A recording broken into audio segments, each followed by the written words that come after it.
Diane. Okay, great, thank you. Hi, everybody, good afternoon. This is Diane Yantel from the National Low-Income Housing Coalition. Thanks for joining today's call on coronavirus and housing and homelessness. We have a full agenda, a lot of really good, important speakers. So we're going to go ahead and get started. I want to welcome you all and thank you all for joining this call during such a busy time and on such an important topic.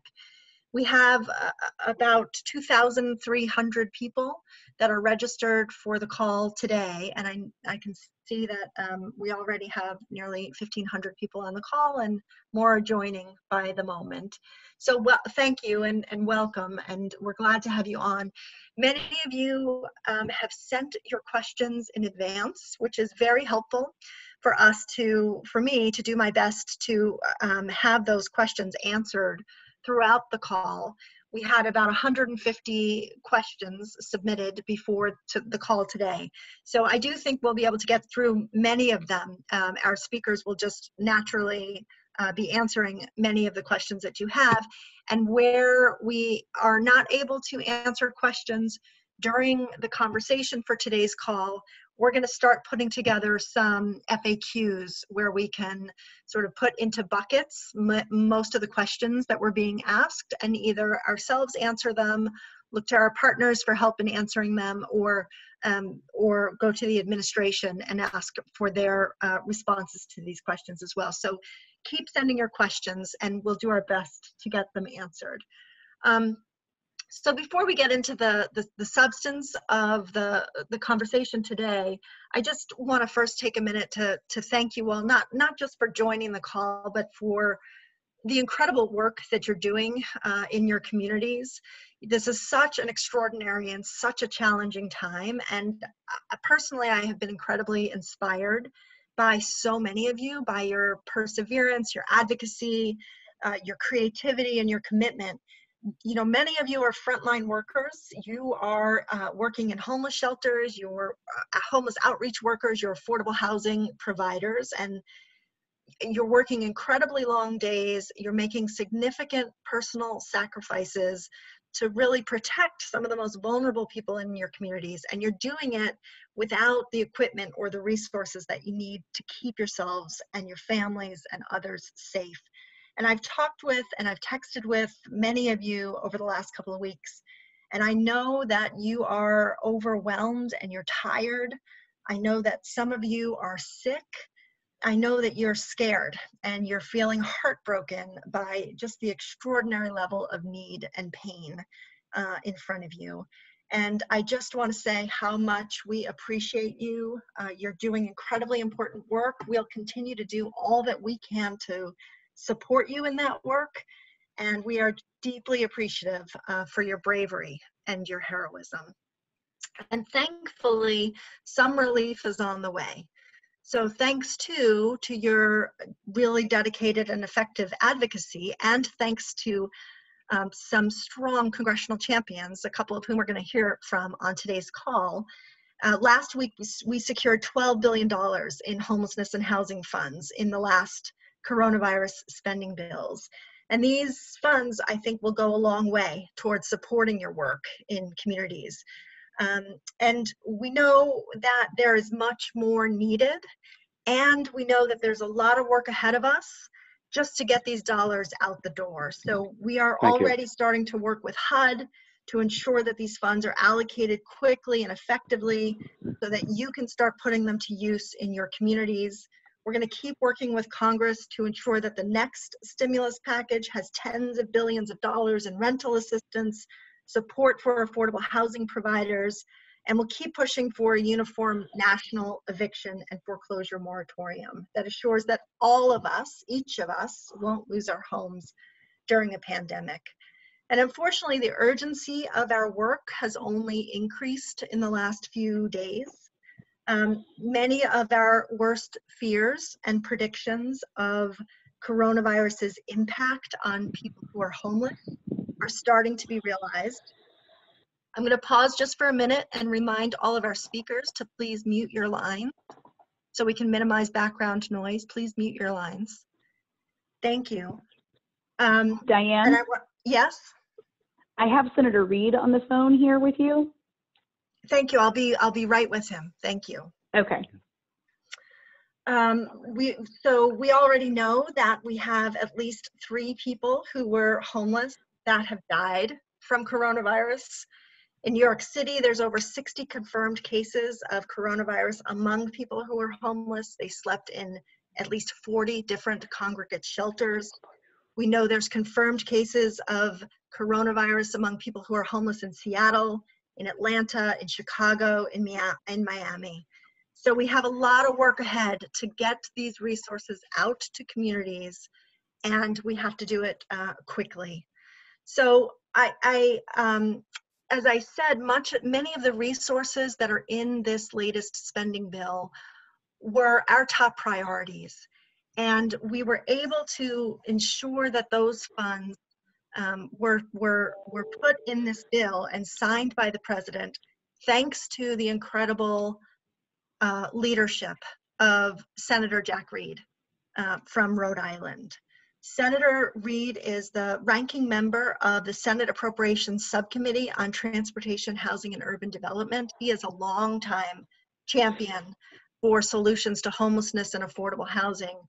And it's truly, it wouldn't, without him and without his leadership and the incredible work of his staff, we wouldn't now know that $4 billion in ESG will be going to communities to help you with these urgent needs. So thank you, Senator Reed, for your leadership and your work. And thanks so much for joining the call. Senator Reed, I'll turn it over to you. Well, thank you very much, and thank you all for your great and courageous service throughout the country at this time of national crisis. You are showing the best of America, and we thank you very much. As was indicated, we were able to get $4 billion for the Homeless Assistance Emergency Solutions Grant Program, the ESG, and we directed HUD to immediately allocate up to $2 billion under the direct formula to get resources out the door as soon as possible. The remainder of the funds are more targeted to need and risk. That money can be used for shelter care, housing assistance, and temporary hotels for the homeless. These funds can also be used for eviction prevention assistance so that more people don't fall into homelessness. And as we all know, a small investment in eviction prevention can make all the difference for so many struggling to keep a roof over their head. With the continued economic strain this outbreak has on our working families and individuals, these funds will offer a vital safeguard for those just one paycheck away from homelessness. We're also able to secure $5 billion for CDBG, which will be allocated in waves in an attempt to meet the many diverse needs communities face during this crisis.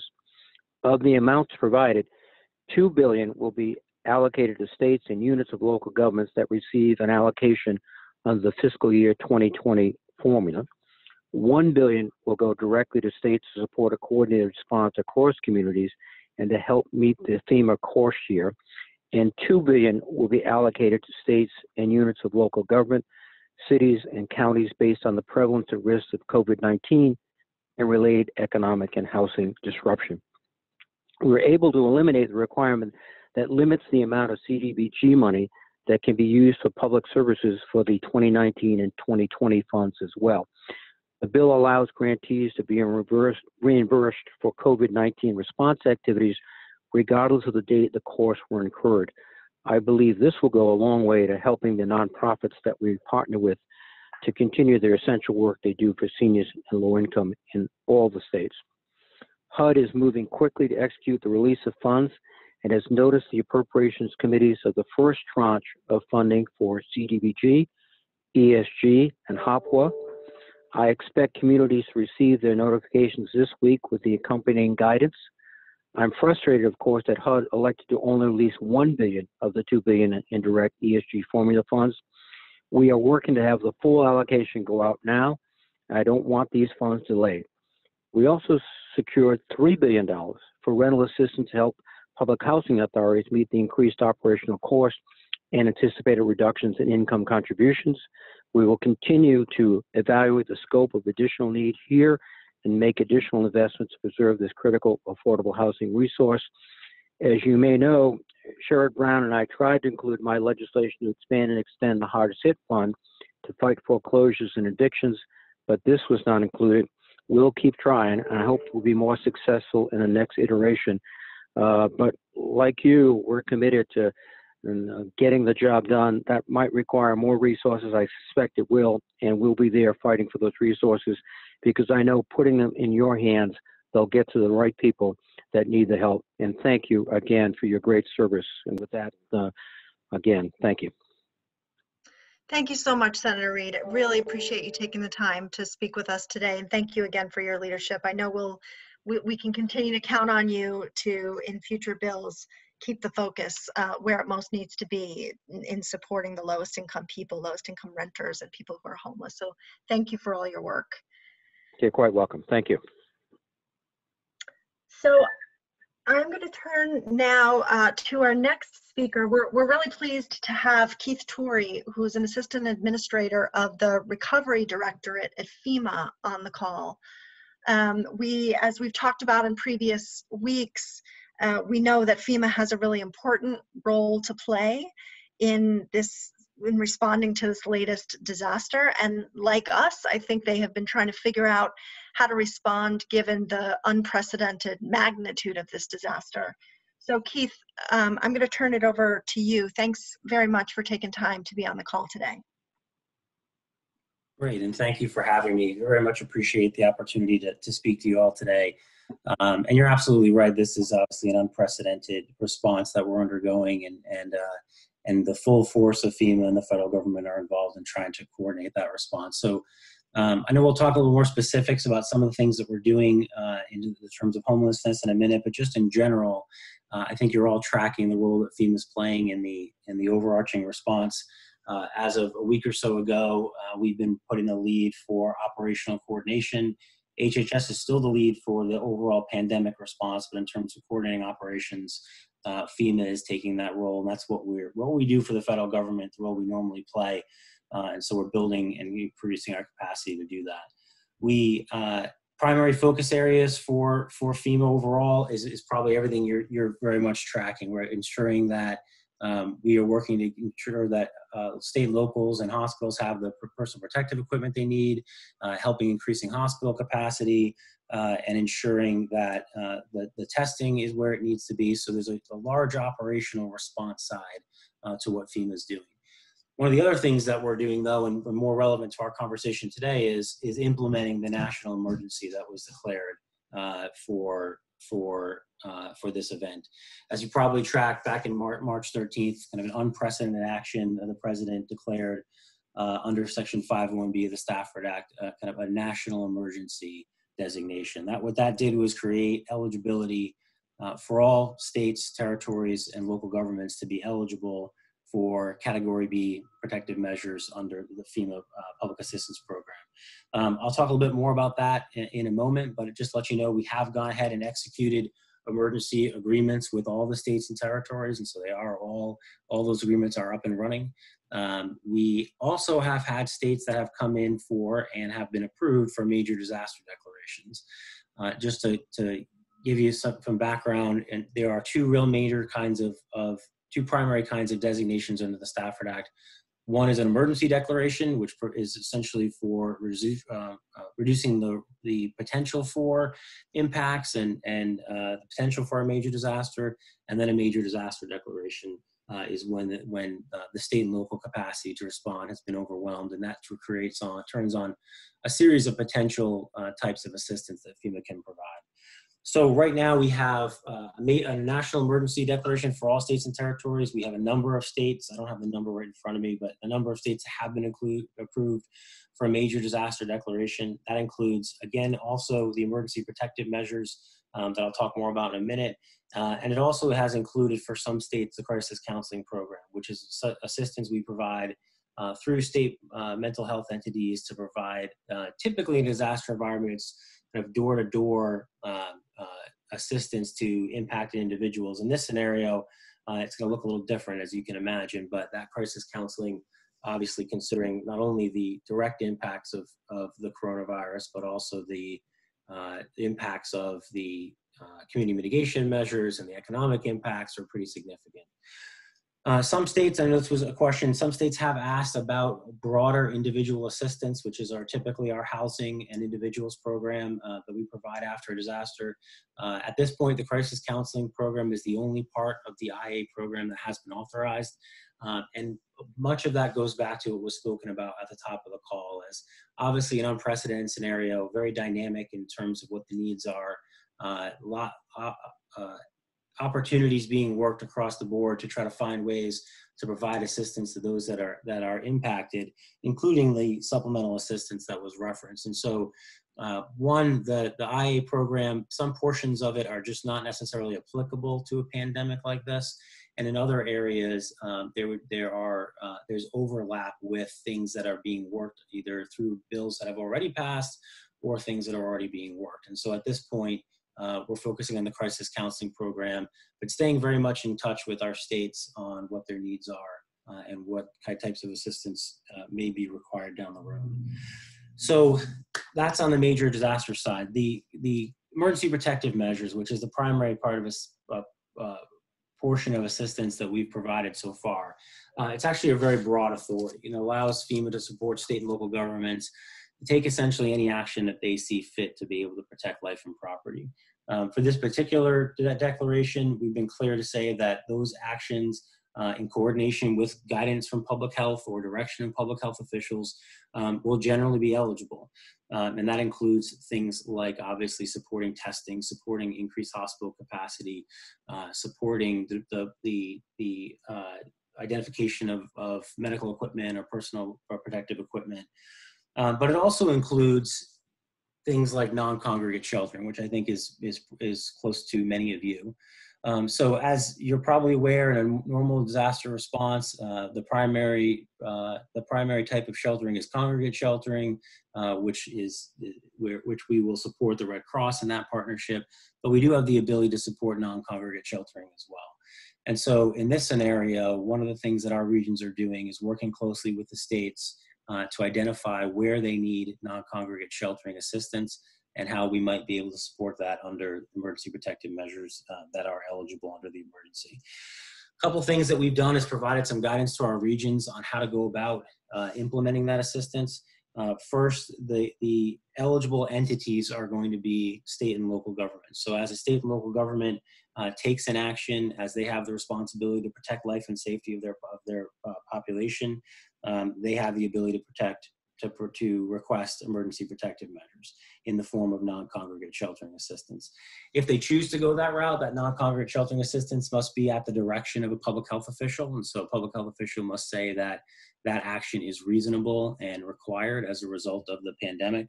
We're working with a number of states on this right now, and some of the things that they're targeting are those that are either COVID positive, at higher risk based on their age or their underlying medical conditions, have been exposed or been required to quarantine. And of course, in addition to that population of folks that could be eligible for that is broad, but of course includes those that are homeless and the homeless population. A number of states are focusing on that area as a primary area of focus. So how that process works, again, is that the state or local government will make a determination that that's required from a safe health and safety perspective. They'll work with the FEMA region to get approval for undergoing that and undertaking that approach. And then they'll go ahead and execute it, and we'll work on putting a funding mechanism in place. As I said, the eligible entities are state and local governments generally. And so for those of you that are working in this area, I would highly encourage you to connect with your state and local representatives and identify what actions they might be taking and where these types of authorities or assistance might be of use to them, and coordinate on how you might be able to support or plug into that. Generally, the private nonprofit entities that work in this area are generally not eligible themselves, but are eligible as a part of a state or local executed effort. And so to be more direct, FEMA won't be able to, generally, although there are some limited exceptions, are not able to enter grant agreements directly with one of these entities or a private nonprofit entity, or even have a state or local government do it. But a state or local government could contract and or partner with a private nonprofit to be able to execute this type of assistance. So again, I would say connected with your state and local government folks, stay connected with your state EOC in terms of where they are in this process. And it does vary significantly across the nation in terms of the impacts that we're seeing today and of course the actions that they're undertaking. And that will be your best source for staying connected with how FEMA support is interacting. With that, it's a lot of information. I know I will stop and see if there are any specific questions or areas to touch on. That's so helpful, Keith. Thank you. I appreciate that overview. I do have a couple questions of my own on behalf of people who are on the line and a couple that have come in that I wanted to ask you. One is, you said that you're already working with a number of states and local governments on non-congregate shelter. Can you tell us about how many, and can you tell us which states and which localities, whether right now, or can you send us that information as follow-up? Yeah, we can get your follow-up on that. One of the things, as you can imagine, that's unique about this is the national scale and scope. And so one thing that we've done is it delegated the ability to execute these type of agreements to our regions in a way a little bit more so than we normally do. And so we're not able to ensure that everything is kind of have visibility here at the headquarters level in real time. We want to make sure that folks act and they act quickly. And so we'll have to reach out to the regions to get that from you. I can tell you that there are at least 4 or 5 states that I know of that are pursuing this. California being one of that is I'm sure folks are aware of, that they have pursued that, and we're working with them on implementing this type of approach.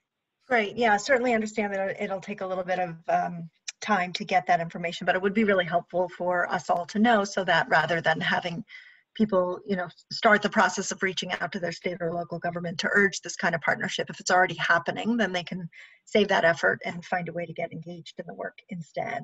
So that would be helpful. Can you say something about what form that non-congregate shelter assistance takes? Yeah, good question. It can take any variety of forms, and we're not prescriptive about what that might look like. So that could be hotel rooms, that could be opportunities for, in some cases, they're looking at travel trailers or manufactured housing units that might be available to purchase for this purpose. We do have a requirement that there must be an evaluation of alternatives, nothing necessarily overly time-consuming or extensive, because we know we need to move forward, but we do need to make sure we're looking at what's the most reasonable and practical approach. But it's fairly broad, and there's really nothing from a authority perspective that is prescriptive. It will depend on the circumstances in that particular area and what the state and local determine to be most effective. Okay. Also, a question about whether, you said that state and local governments must request that kind of assistance. Question whether tribal governments can request it, and also whether quasi-governmental agencies like public housing authorities can request emergency protective measures through FEMA.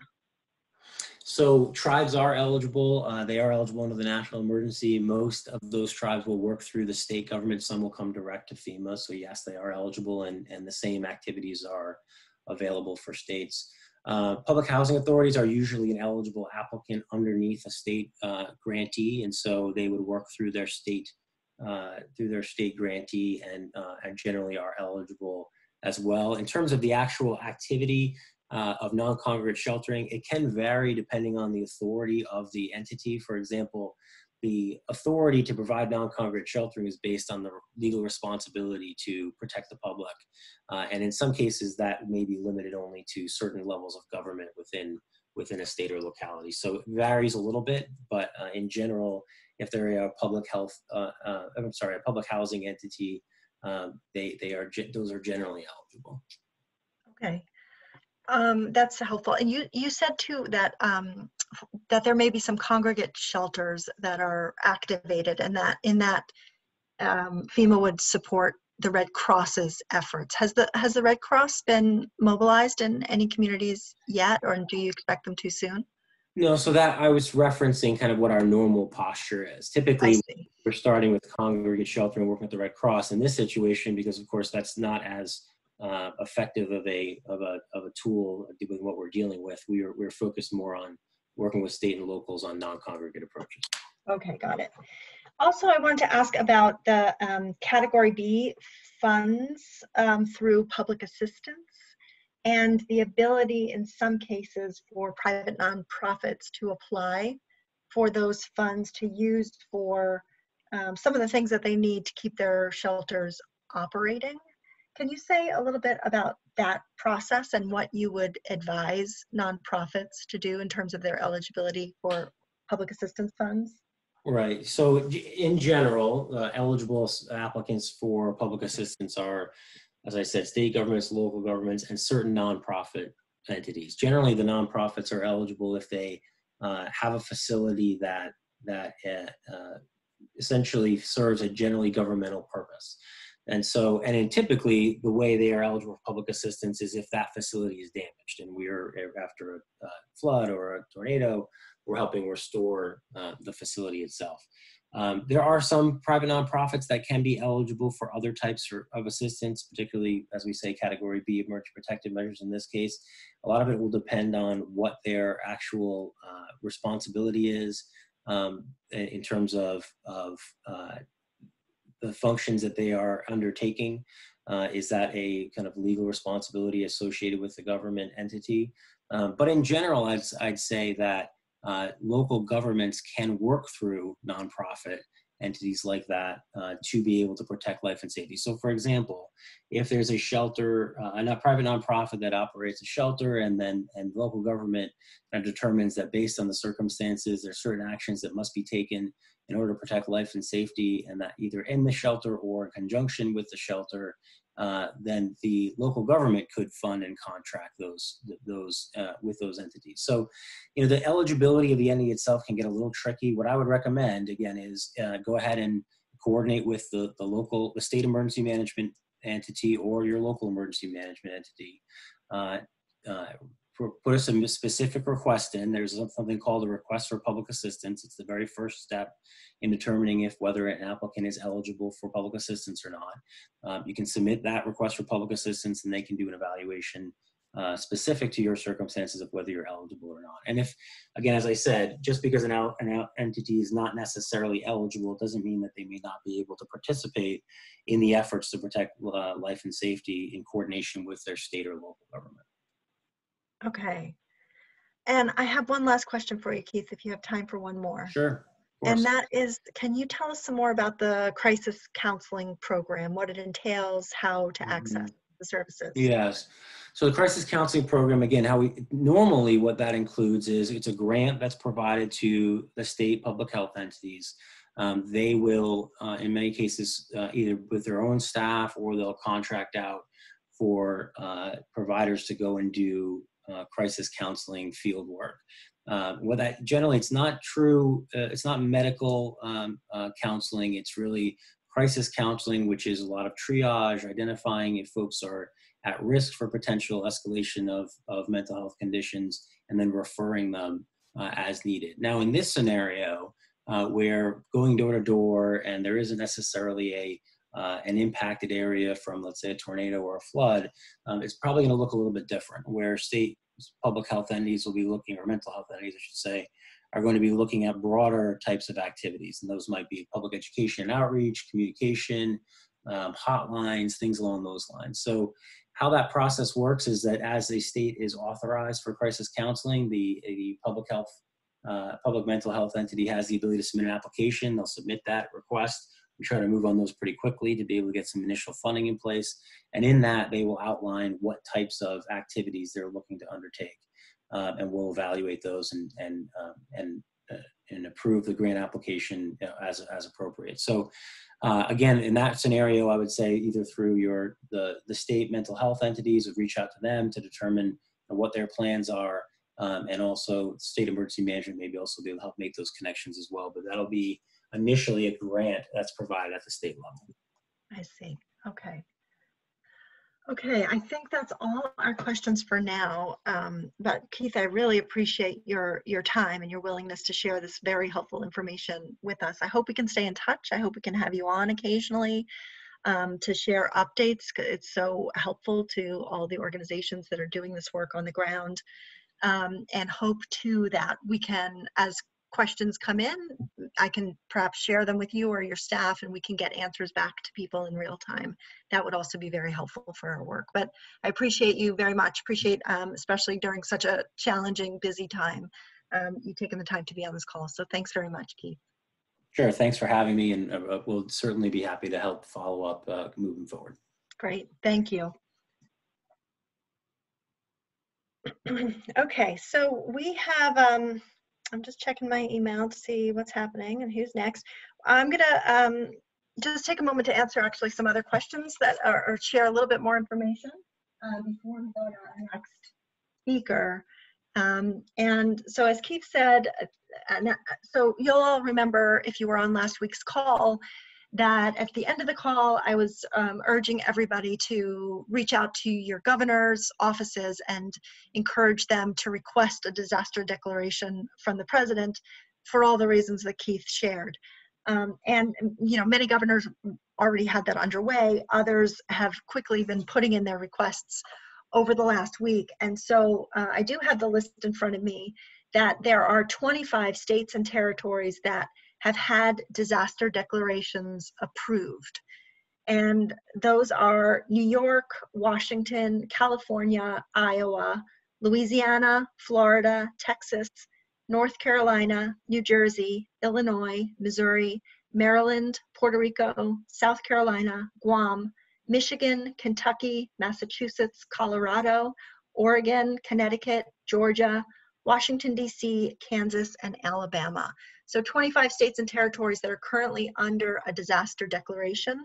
We'll send that list out as follow-up to this call so that you have it. And if you're in a state that hasn't yet been declared a disaster, encourage you to urge your governor to put that request in and get that approved so that these additional resources can be available. Also wanted to say that the terrific disaster recovery team at NLIHC, Sarah Sadi and Noah Patton and others are putting together a toolkit for all of you to better understand how FEMA works in disasters and what resources might be available to you for your work. So we'll be putting that toolkit together this week and sharing it in advance of or maybe during next week's call so that you can have in front of you all of these terms that are probably very new to those of you who haven't worked on disasters before, but will become very important to you in the days ahead. Also wanted to answer a couple questions related to, or comments related to Senator Reid's presentation. One, to encourage everybody to go to the National Low-Income Housing Coalition's website. We have a COVID-19 page that includes a lot of resources that will be helpful to you. But the one that I encourage you to look at first is the analysis of what was in the spending bill that was just enacted. We have a lot of questions from people about how much for which programs, and you can find all of that in our analysis. You'll also find, as some of you have asked, and as Senator Reid mentioned, there, in addition to the funds that are made available, there are a number of waivers that will be helpful to the work that you're doing. He noted the waiver on reimbursement. There are waivers on public service caps for CDBG and some other really broad waiver authority for ESG and CDBG dollars that make the current funding that you have, you can use it for these purposes with those waivers in place, and will also be helpful for the additional funds that are coming soon.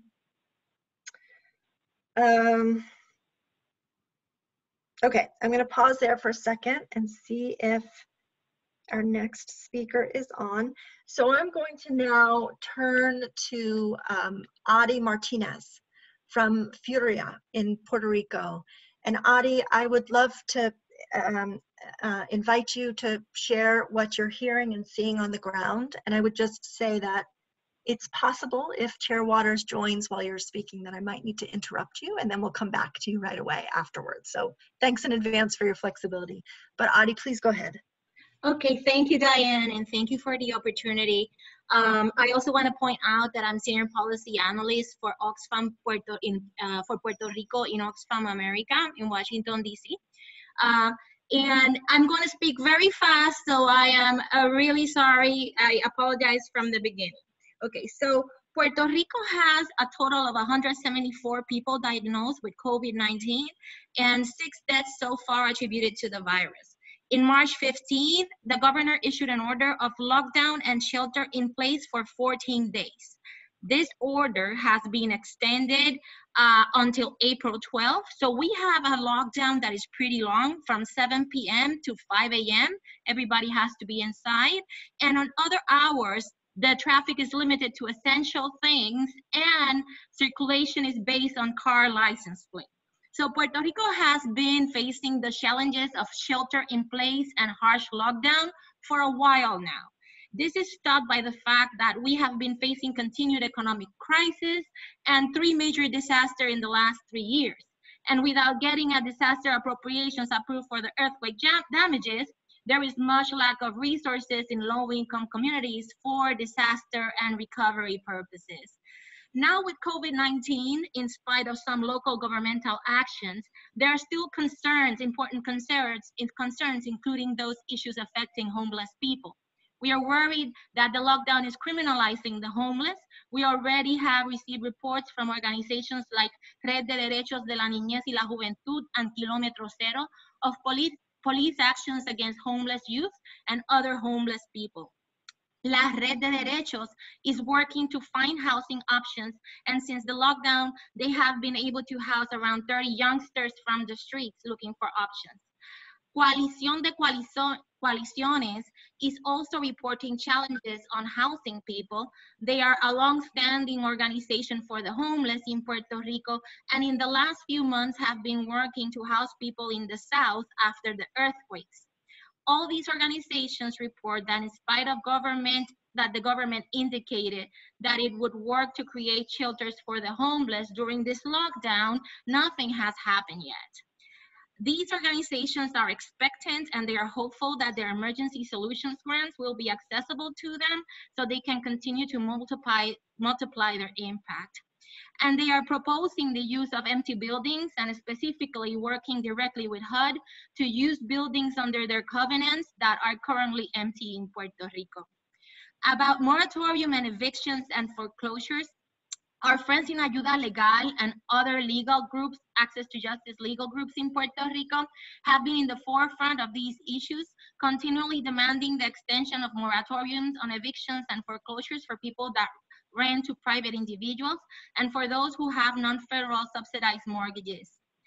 Furia Inc., the organization that I preside, we accompany community leaders and low-income communities in Puerto Rico in their advocacy efforts, and the leaders inform that most residents in these communities have majority of elder adults, and they do not have the resources to provide protective products and food to elders and the disabled people in their communities. They're also worried that families do not have enough food to feed their children and at home, that are at home because of the lockdown, and they don't have the technologies to keep their education at a distance. Leaders from the South affected by the earthquake inform that help has stopped arriving after the COVID-19 lockdown, and that there are still people living in informal shelters and outside their homes. But some of them went inside their unlivable homes marked by FEMA, and around 75% of the applicants of the individual assistance program has been denied, so they don't have much resources. Adi, yes. Excuse me, Adi, I'm going to ask you to just pause for a moment, if you don't mind. Thank you. And I just want to check and see if Congresswoman Maxine Waters, are you on the line?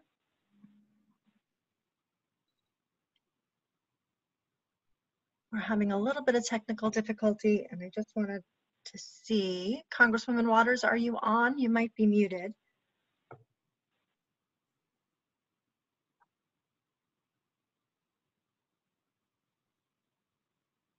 Okay, we'll see if we can continue to fix that. I'm on the.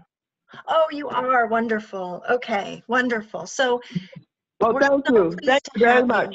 Yes, let me just let everybody know that we're so pleased to have on the line Congresswoman Maxine Waters from California. She's the chair of the House Financial Services Committee. Many of us know her very well as a longtime champion for homelessness and affordable housing issues. And certainly she played that same role in negotiations over the latest spending bill and is largely responsible, together with other champions on the Hill, for getting these new resources out to local communities. So Chair Waters, thank you so much for joining us, and thank you for your leadership. And I'll turn it over to you for your remarks. Well, thank you very much for pulling together this conference call today. And thank you for all of the work that all of you do to try and ensure that there is housing available to all people, and particularly the least of these. We have been working very hard as we come up with these responses to this virus to make sure that homeowners and rentals and public housing, all of those entities are included in the legislation that we adopt. And so in this present, the last legislation referred to as package number 3, we do have some relief for consumers, for rentals, for homeowners, and people experiencing homelessness. Now, I want you to know that I led the fight and to give direct payments to all of our adults and children. It didn't turn out the way that I originally wanted it, but in this bill, we do have $1,200 for each adult, $500 for each child, and that should be flowing out within 3 weeks, I'm told. And so we had in my plan, which did not get into the bill, a prohibition against negative credit reporting. We know there are people who won't be able to pay their bills, won't be able to pay rent, and this could be considered poor credit risk.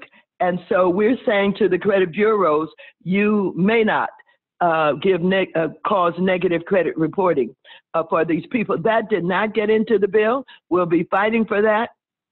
In the next bill, we want to suspend all consumer credit payments and make sure that there's a ban on evictions, a real ban on evictions for all people.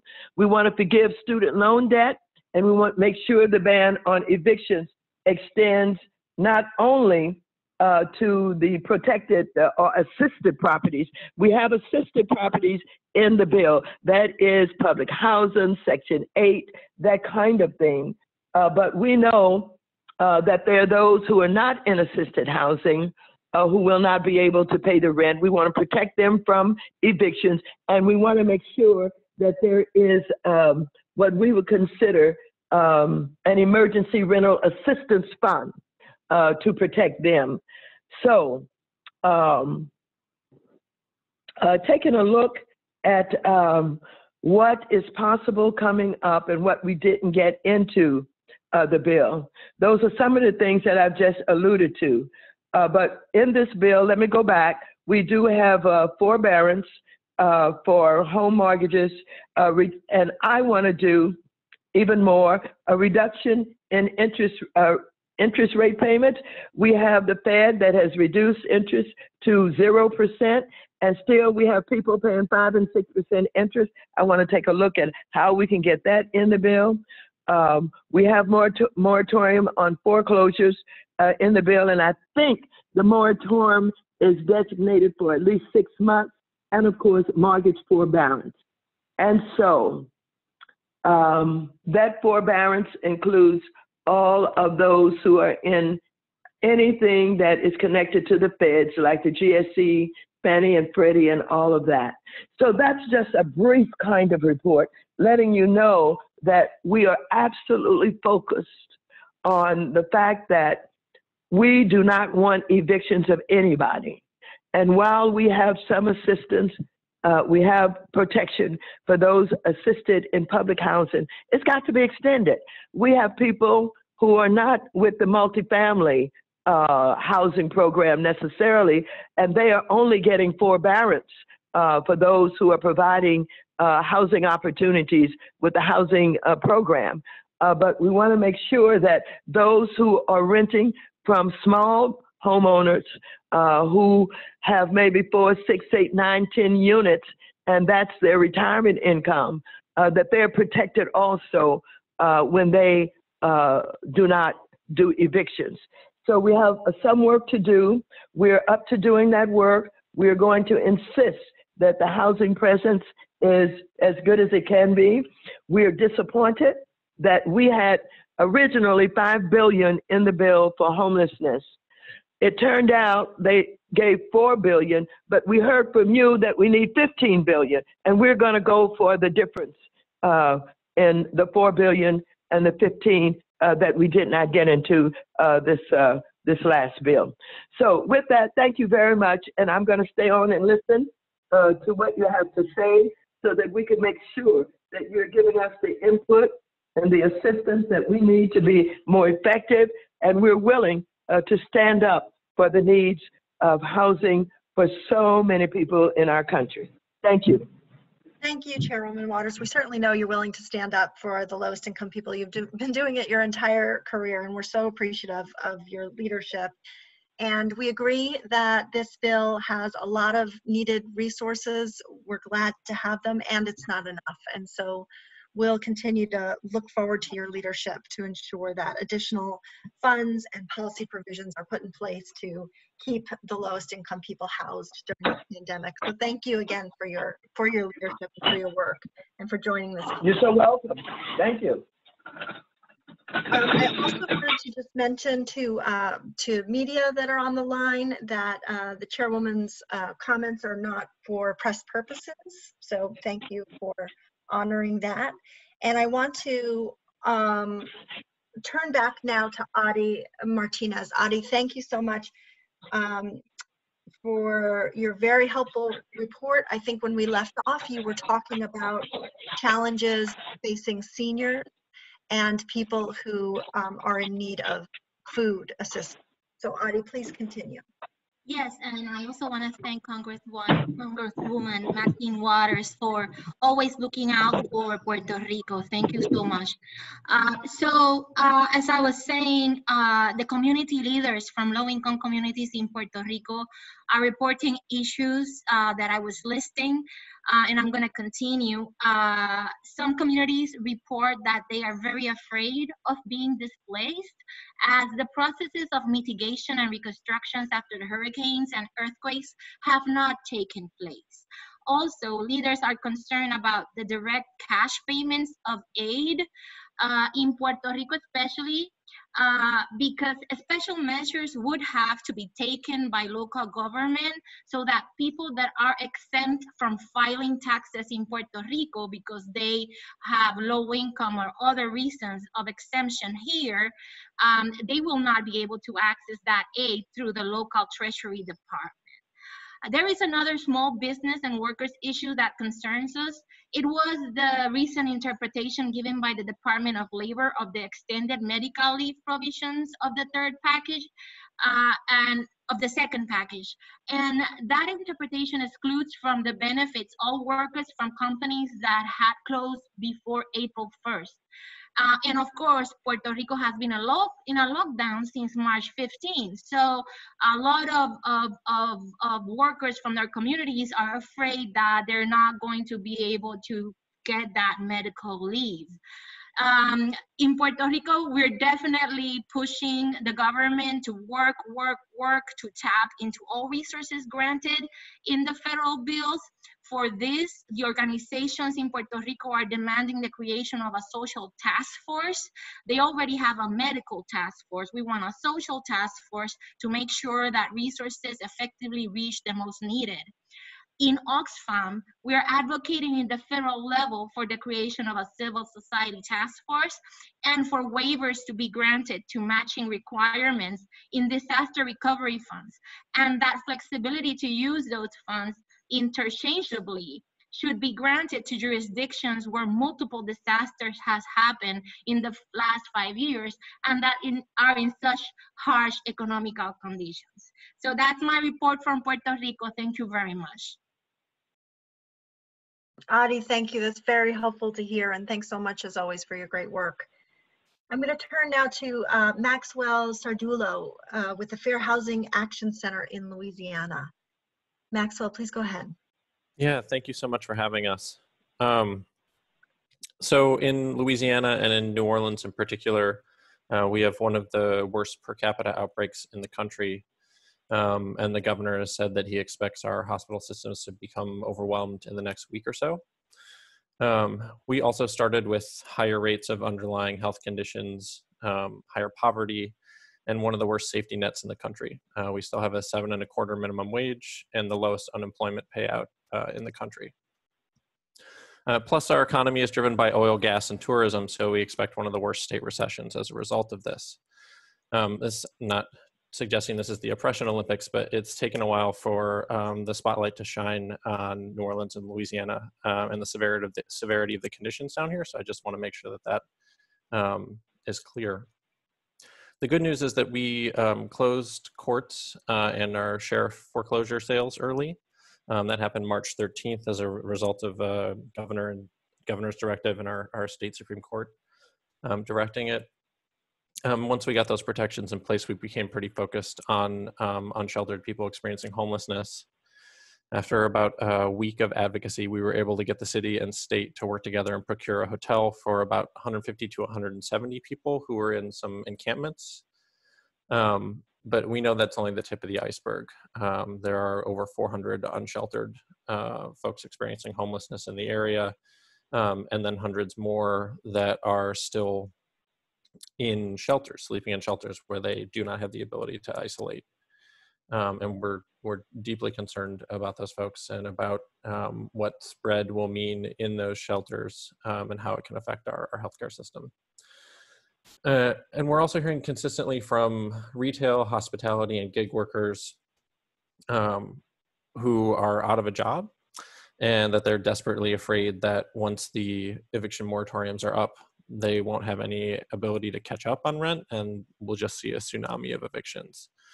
And so I think one particular thing that we would love some help navigating are some of the holes in the CARES Act, in the sort of eviction protections within the CARES Act. Obviously small and large landlords with federally backed mortgages can't evict or charge late fees until July 25th and have to give 30 days notice. That's a huge change from Louisiana law, where we have our laws are skewed very much in favor of landlords. But it's nearly impossible for a tenant to find out if their landlord has a federally backed mortgage. So we're trying to sort of understand what that protection offers in reality, and then how do we tell people about it? And what do we tell our renters who are anxious and very worried? And at the very least, we also need to start thinking about when courts do open up, to ensure that the burden falls on the landlord to prove that they don't have a federally backed mortgage and have been following the rules, rather than having that fall on the tenant, where they just don't have the resources or information to be able to make that case. So that's just some of the things that we're working on right now. I'm happy to keep it short and turn it back over to other folks. Thanks so much, Maxwell. And just to say, one, we'll be hearing a little bit later in the call from Seamus Rowland from National Housing Law Project. They've done a deep analysis of just who is protected under the moratoria in the CARES Act and who isn't. And so I think some of the information that he'll share and some of the resources that they pull together will be helpful for you. And also that in terms of small landlords, it's one of the top focuses, I think, for many of us in the next stimulus spending bill, to ensure that there's tens of billions of dollars of rental assistance for both reasons you mentioned. One, we don't want to create a cliff for low-income renters to fall off of, a financial cliff to fall off of when the moratoriums are lifted.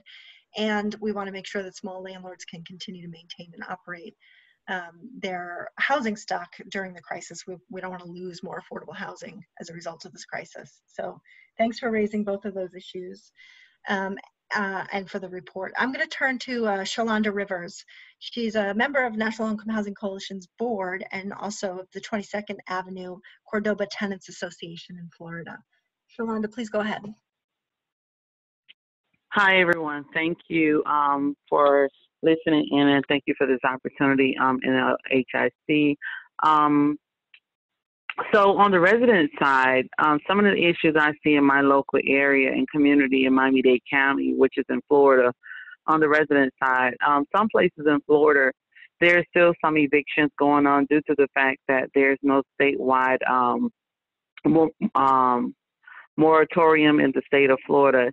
In the state of Florida, I see what's happening with evictions concerns is it's a county by county decision versus a unified decision for the entire state of Florida. In particular, in Miami-Dade County, our mayor has placed an internal and verbal order only. Nothing has been placed in writing into Miami-Dade County emergency plans or orders during the COVID-19 times in reference to eviction. It has been, like I said, only verbal, a verbal order to stop evictions in Miami-Dade County. So, you know, it's a little difficult for Florida because, like I said, it's not a unified order for the entire state of Florida. So in moving forward, also, there's also a curfew that has been placed in Miami-Dade County from like 5 a.m. to 10 p.m. unless you're out taking care of essential businesses. So that's another issue or another concern or another thing that is happening in Miami-Dade County. Also, what I've been seeing is a big thing in my point of view is discrimination. And I'm going to use this, as I said, on one of the calls about a week and a half ago, is there was a letter that came from my landlord to our residents in reference to the COVID-19, that they are shutting down all computer rooms, they're shutting down all of the library rooms, all of the anything, you know, the residents could access, community rooms, library, computer labs. And we have children in our community that need to get access to the computers, even though Miami-Dade County Public Schools did issue laptops to the students. But however, there are some students that are in private school that did not get access or do not have access to receiving a laptop. So however, their only resource was the community room with the computers in it. So however, the next day I go in the office and I see and I find that one of the staff with her daughter was in the room using the computer room, but I'm saying, hey, the computer room is supposed to be closed. So how is it that your daughter is in there? And her daughter attends a private school. So the point of it is that it is needed, but however, I do, you know, and I think that was discrimination, because if you're going to say it's closed, it's closed. So that is another big issue with children are not being able to receive laptops and closing off the community rooms with the computers in it. I don't know. We need to work on that part. Also, in moving forward, another issue is unexperienced managers. We have some, I noticed here in my community, working with another property, making sure all residents receive literature from HUD to ensure that all residents is aware of the weekly or daily information residents can access during this time of COVID emergency crisis from HUD to the residents' doors of the facts, so there won't be so many residents that are confused, because if we have a lot of, like I say, unexperienced managers, and what has happened is I have a notice in front of me, and I'm going to submit this to HUD because I want HUD to look at this notice.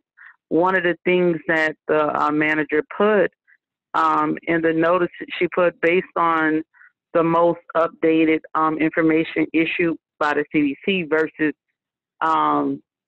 versus saying the most updated information that has trickled down from HUD with recommendations from the CDC.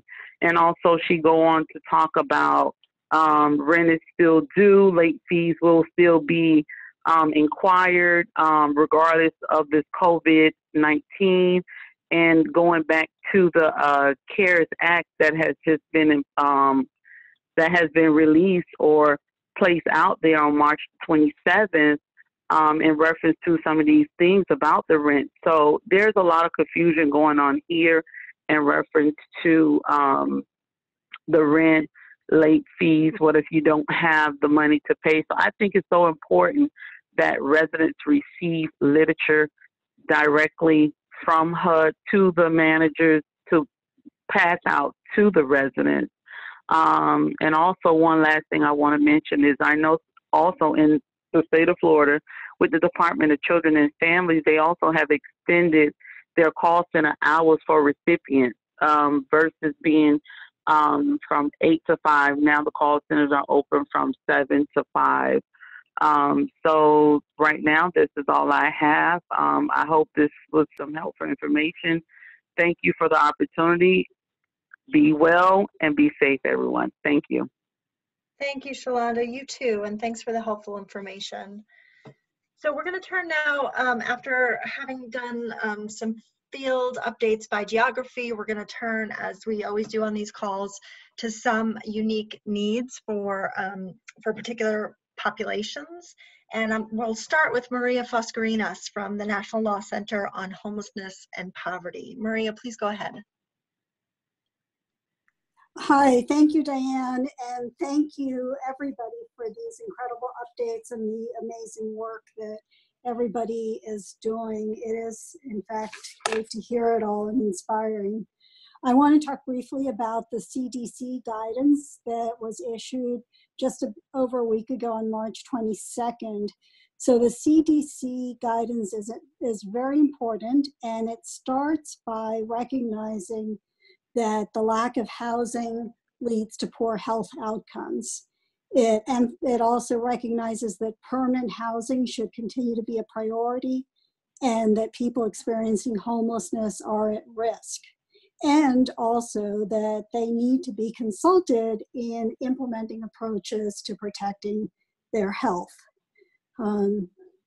After these recognitions, the CDC has specific guidance for responding to unsheltered homelessness. And this is really critical. So the first point is the guidance says, and I quote, unless individual housing units are available, do not clear encampments during community spread of COVID-19. So this is really critical. No clearing of encampments, no sweeps during this crisis unless there are individual housing units available. It also encourages people staying in encampments to have at least 12 square feet of space between tents or other living quarters. It says that people in encampments should have access, who should have access 24 hours a day to toilets nearby and to hand hygiene materials. If there aren't toilets nearby, then there should be portable toilets placed. And the information should be shared about COVID-19 and recommendations for discouraging spread and increasing protection. So this guidance is very important. We want people to be using this guidance. It includes many, although not all of our recommendations, but it's a really powerful set of guidelines. And we have started a campaign in the context of our Housing on Handcuffs campaign to help advocates stop sweeps in their communities and urge housing instead. So we've created a template letter for advocates. You can use this, you can insert your local information, you can put your logo with our logo on it, and then use it to urge your jurisdiction, urge your community to stop sweeps and provide housing. And we just put this out late last week. We've already got some encouraging results. New Orleans, Martha Cagle used the letter. I'm sure with others, somebody already mentioned Louisiana, but in New Orleans stopped a sweep of almost 200 people who were instead placed directly into a hotel from an encampment. In Berkeley, California, a sweep by Caltrans was delayed by an advocate using the CDC guidelines. And in Denver, a sweep was stopped by Denver Homeless Out Loud, showing city workers an email from the mayor saying that he was adopting the was adopting the CDC guidance. So use this. We'll have a link on our website, on our coronavirus page on how to get it. Let us know what the results are. We are tracking this. And it's particularly good to use it in conjunction with a new funding that has just been made available, because funding provides resources to actually put people in hotels or in individual housing. So that's the CDC guidelines. I will just also note that as we're thinking about the second round and additional steps that we need to take, that I would urge that we look at cash relief for people who are homeless and may not have a history with tax submissions, or may not have an address or even an ID. And yeah. Okay, thank you, Maria. Thanks for your leadership and your work on that. It's really good work, very important progress and protections for people who are homeless. And the cash assistance question is top of mind for us as well, and will be top of the agenda for next week's call. So we'll be talking about that, how to ensure that those checks get to the people who need it the most. So thanks, Maria. Wonderful, thank you. Thank you so much. I'm going to turn, so Tony, I'll get back to Tony in a moment, but first I'm going to turn now to Bobby Watts from National Healthcare for the Homeless Council. Bobby, we're glad to have you on. I'll turn it to you now.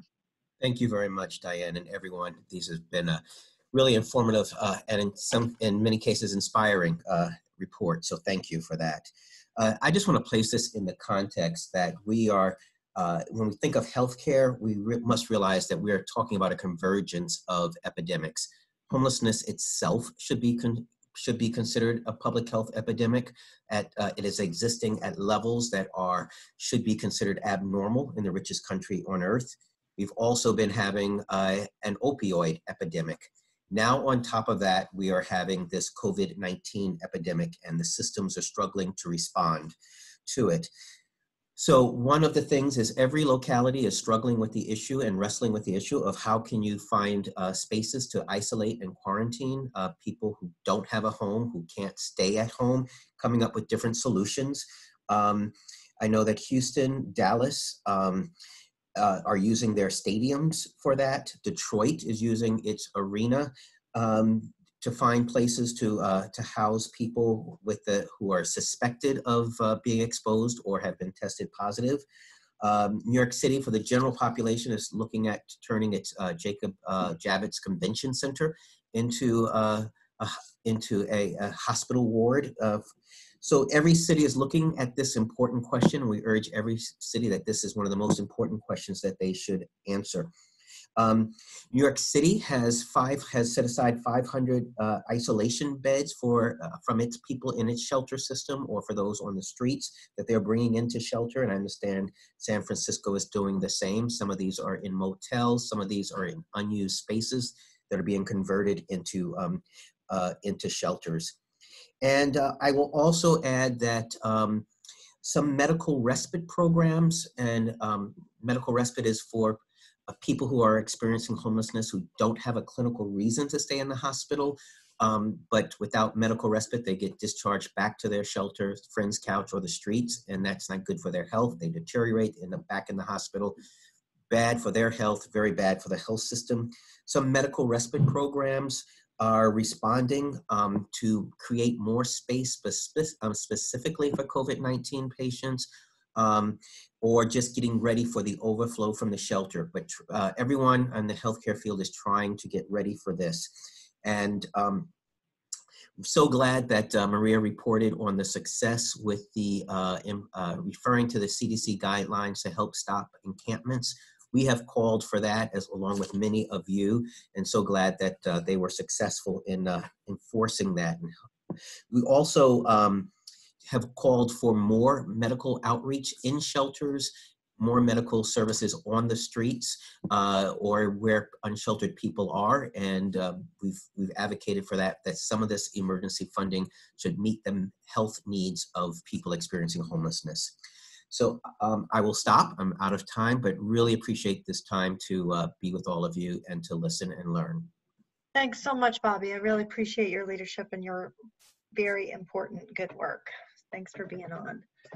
Thank you. Tony Walters from National American Indian Housing Council had hoped to be on the call, but he had a last minute scheduling conflict and he wasn't able to be on. And as we have for the last 2 calls, we wanted to make sure that we were creating space to talk about and hear about the really urgent and severe needs among people who are members of tribes and live in tribal communities.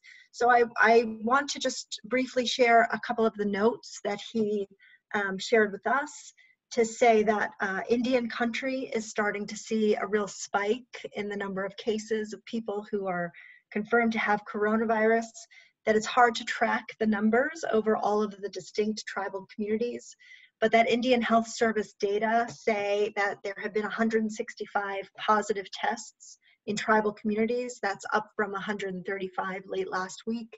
And that the vast majority of these cases are within Navajo Nation. He notes that tribal health programs have received funding under each of the 3 stimulus or emergency spending packages, but tribal housing only received some funding in this last package. And that was $300 million total. $200 million of that will go out through an existing block grant formula to all tribes. They expect that money to go out pretty quickly. And then $100 million of it will go out through Indian Community Development Block Grant through what's called the imminent threat application process. And so those funds should be able to get to communities that have the most urgent needs. So we'll invite, of course, Tony back and others from tribal communities back on next week's call, and we'll hear more from them then. So now I want to turn to what many of you are asking about, which is more details on the especially relevant sections of the spending package. So we're going to hear first from Steve Berg, National Alliance to End Homelessness, who will talk about the emergency solution grants funding and what it means for all of your work. So Steve, I'll turn to you.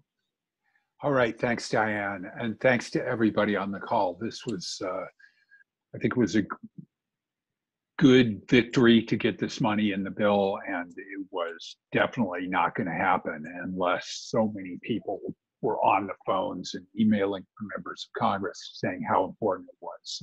So thanks to everyone. As Senator Reid said earlier, there's in this bill is $4 billion for the Emergency Solutions Grants Program, the ESG program, specifically for people who are either homeless now or are on the verge of homelessness. The $4 billion will be distributed, as Senator Reid said. The plan is to distribute $1 billion of that basically immediately using the existing ESG formula, and the other $3 billion later. I believe HUD is working hard, even though Congress gave them 90 days to release it. I think HUD is working hard to get that other $3 billion out within 30 days. And that'll be based on a new formula that's more closely aligned with the incidence of the coronavirus and the problems it's causing in communities. There are a number of things in the bill to make this funding more flexible than ESG funding normally is. People may be familiar with the ESG program. It's present in many communities. Most medium and larger cities and counties get their own grant, and then each state gets a balance of state grant to cover needs in the rural areas and the smaller towns. It can be used for shelter. It can be used for short-term and medium-term rental assistance. Many communities who are doing rapid rehousing with homeless people are using ESG for at least a portion of that. So those are the kinds of things it can be used for. ESG normally has a cap on how much you can use for shelter. That cap is eliminated in this bill for purposes of this pot of money. If a community really, what they need is emergency shelter, they can use the whole amount for emergency shelter. If they want to use it all to get people into housing, they can do that. It's really up to the community to choose. The usual requirements for a community input process have been eliminated for this. The grantee just has to put on its website a statement of what they intend to do with the money. The bill says no matching funds. Usually there's matching funds for ESG, not with this money. There's procurement standards, not with this money. So they're doing a number of things to try to make it as flexible as possible. As Representative Waters indicated, the $4 billion that we got was not as much as we had advocated for, and we think that the cost to local homeless programs to keep homeless people safe and to minimize the amount of homelessness is going to be more than this. This is a great start. It's very important. The money will go out quickly and communities will find it very valuable. But we're going to have to continue to advocate for more money to deal with homelessness, not to mention to try to prevent many additional people from becoming homeless, which is the sort of hanging over our heads as a distinct possibility as the epidemic gets worse and as the economy goes downhill as a result. So we're going to be continue working with all of you and with the Low Income Housing Coalition to continue advocating for more funding for these purposes. I just want to say that the National Alliance to End Homelessness, where I work, will be putting on a webinar series about how local homelessness systems can deal with the COVID-19 pandemic, including specific topics raised by the availability of these resources. The first webinar will be this Wednesday at 3 o'clock, talking about the federal money and a framework for thinking about at the community level what to do about homelessness in light of both the epidemic and the new resources available. There will be other webinars after that the following Tuesday and Thursday on street outreach, on using FEMA. This will dive into some of the details, so please check our website endhomelessness.org to sign up for those webinars. And happy to take any questions when the time comes for that. Thanks. That's great. Thanks, Stephen. I'm so glad you all are doing those webinars and encourage people to get on them. We've certainly been getting a lot of questions from providers looking for that type of guidance and even peer-to-peer sharing and learning. So I think those will be really useful for organizations. Thanks for doing that. Thanks for all your partnership and all the work. I also wanted to mention, related to the additional need that we know remains to meet all of the needs among people who are homeless or might soon be, that there are additional pots of money that potentially could be used for these purposes that were allocated in the last spending bill. And we'll talk about those on next week's call as well. And that includes $5 billion for CDBG that potentially could be used for rental assistance. And then there's a much larger pot of money, $150 billion for states and localities that could be used for many of these purposes. And for that funding stream in particular, there's going to be a tremendous number of demands on that money, and it could go very quickly for other uses altogether. So I think we'll want to think really strategically about how we work at the federal, state, and local level to encourage those funds be used to meet these really urgent and dire needs. So now I'm going to turn to Seamus Roller from National Housing Law Project. We have had a lot of questions about who is covered by the foreclosure and the eviction moratoriums that are in the spending bill. And unfortunately, it's not the uniform policy that many of us were pushing for. Instead, it's kind of a patchwork of protections. But there is some significant protections for some renters and some homeowners.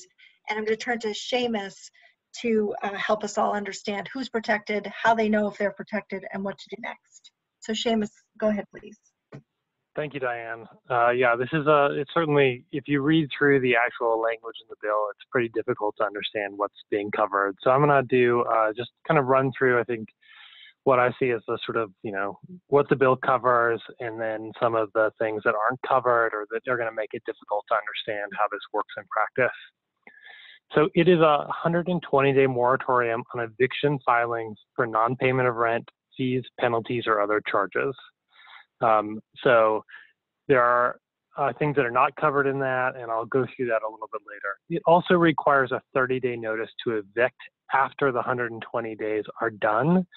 So in practice, it's at least 150 days if you're in a covered property until you can be evicted. And in many places, you can't issue an eviction notice for non-payment of rent until the next day that rent is due, so the first of the month. So it would add on a couple more days on top of that. So first of all, the covered properties, so those properties that are in which the eviction moratorium applies to, the statute itself refers to the Violence Against Women Act. This does nothing to the Violence Against Women Act. It's just basically shorthand for those programs that are covered by that statute as well. So it includes most of the federal housing programs at HUD, the Department of Agriculture, and in the low-income housing tax credit program. So this includes public housing, the Section 8 Housing Choice Voucher Program, project-based housing, 202, 811, 236, the home program, HOPWA, and also the McKinney-Vento Act homelessness programs are included as covered properties under this. And those are the federal housing programs. It also includes federally backed mortgage loans, those loans that are secured by a lien on the property. And so that's a wide range of things. People have heard of Fannie Mae and Freddie Mac, perhaps, right, that buy loans or that originate loans. So it covers those. And it covers anything, also loans that are originated by HUD, by the Veterans Administration, by USDA, Department of Agriculture, Fannie Mae, Freddie Mac, or FHSA as well. So it's a kind of wide-ranging for those federally backed loans, and difficult to understand exactly, especially from the tenant side, whether your landlord has one of those loans or not. So one way to think about this is about 42% of single-family mortgages fall within this category. So this is just the single-family loans. We know that there's at least about 2.3 million multifamily properties that are covered under Fannie Mae and Freddie Mac, but it's difficult to know that exactly, and there are a couple of people trying to pull that information together so we have a better sense of it. If you're an advocate on the ground trying to figure out whether somebody has one of these, the property that they live in has a federally backed mortgage, it should be recorded at the county recorder's office, but many county recorders don't have that information online, and offices may be closed because of the pandemic. And so one of the things we're working on is some advocacy with the federal government to be able to figure out from the tenant side whether your landlord has one of those loans. Assuming that you don't have that information, if anybody files an eviction filing, we would urge you to tell the judge that the landlord should make a statement arguing that they are not subject to the federal eviction moratorium, because the landlord's going to have that information even if the tenant does not. The other thing is, if you want to figure out whether you're in one of the federal housing programs, like it's the property, I would really encourage you to look at the National Low Income Housing Coalition's preservation database, which has most of the properties that are covered by those programs included. So a couple of things, too, that are not covered in this. One is that it's new filings. So if there was already an eviction filing previous to March 27th, this new the stimulus package does not bar those from moving forward. Secondly, it's for non-payment of rent, not other types of evictions. And so, especially for the federally backed mortgage ones, you might also see landlords try to initiate a no-fault eviction or an eviction for another reason. If that happens, we think that you should argue that if it seems like it's being done for non-payment of rent, that this is really a non-payment of rent eviction, and that the landlord's trying to circumvent the state or the federal law by filing a different kind of eviction. For those, like for public housing, for project-based housing, for the tax credit program, all of those programs have just cause requirements in there. And so you shouldn't see somebody filing a no cause. They're protected under other parts of the federal law and by regulations by those agencies. So you shouldn't see a no cause eviction in the federal programs. And lastly, there are just a whole bunch of properties that aren't covered, that don't have a federally backed mortgage, or that aren't covered by one of the federal programs. And I think one of the loopholes that you may see is that the Housing Choice Voucher Program, you can't evict during the first year for no cause, but you can evict after that at the end of the lease term for no reason. And so we may see some people evicting Housing Choice Voucher tenants at the end of the term of their original 1-year lease on the property, not for non-payment of rent ostensibly, but for just the end of the lease term. So that's a lot of different elements to this, just trying to give you a sense, and hopefully I wasn't too confusing, because the whole statute itself is very confusing around this area, but happy to follow up with questions. And also that our website, nhlp.org, has a whole range of information on the eviction moratorium. Thanks, Seamus. That's really helpful. And I see some people in chat asking some questions and already have shared the link to the analysis that you did, that you and your colleagues did on who's covered and who's not. It's very helpful. It's a very helpful, easily digestible, understandable overview that I encourage everybody to take a look at if you have questions about the moratoria. And as follow-up to this call, we'll share the link as well. Also, we've had some questions, Steve, about how people can sign up for the webinars that you're planning for shelter providers. So there too, if you want to send me the link to registration and any information about the webinars themselves, we can include that in the follow-up information that we'll send out too. Absolutely. Great. Okay, so last but certainly not least, I'm going to turn to Sarah Sadian, who's our VP of Public Policy, to talk about what's next for advocacy and additional funds to meet needs related to coronavirus. So Sarah, please go ahead. Great. Just want to make sure you can hear me. Yep, can hear you just fine, Sarah. Okay, sounds great. So just to hit on some points that other folks have raised, this last coronavirus response bill included $12 billion for housing and homelessness. And I want to thank everybody for doing a lot of continuous outreach to their members of Congress to push for those funds. It wouldn't have happened unless you guys were really engaged. And so we're so thankful for all of the work that you did. Looking forward, it's a little unclear about what Congress's next steps are. We know that the House and Senate are now on recess for several weeks, but we are hearing that they're working on what will be a fourth coronavirus package. Some members of Congress, particularly conservative Republicans, are downplaying the need for this, but it seems like there will definitely be a need in the coming weeks as we know more about the impacts of on the economy.